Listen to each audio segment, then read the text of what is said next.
So for my gaits, I have Salutations, Greetings, and I have Bell Clapper's Gait. I'm sorry, there is a storm happening outside right now. So during Salutations, Greetings, this is when you have a hip flexion contracture.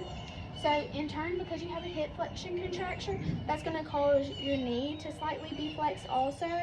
And on the affected leg, it's also going to have slight plantar flexion with the dorsiflexion when walking. So to compensate, these patients are going to posteriorly tilt their hips, which is going to cause decreased lordosis in the lumbar area of the back. So there's going to be no arm swinging in this. So here's my hip contracture, that knee is bent. I'm always going to lead off with the same unaffected leg. So it's going to look kind of like this.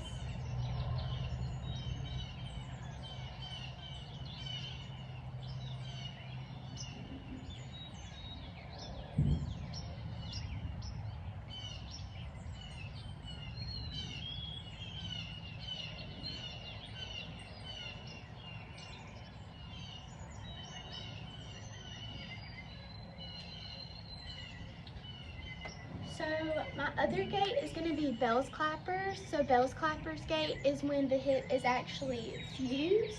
And in this, it has both anterior and posterior hip tilt to compensate. So basically, when my leg that is affected is behind me, I'm going to have increased lordosis, which means I'm going to have a anterior pelvic tilt.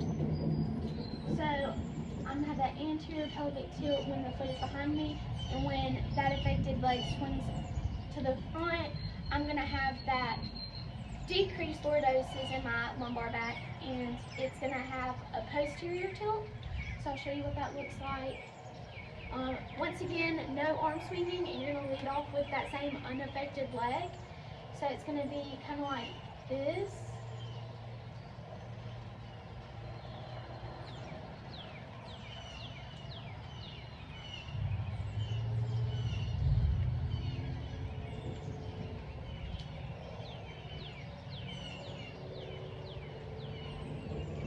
And once again, it doesn't have to be always that dramatic of a back swing.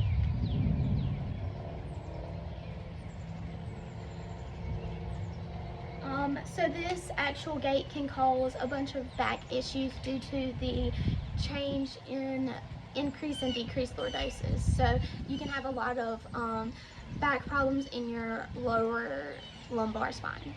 And that's Salutations, Greetings, and Bell's Clapper's gait.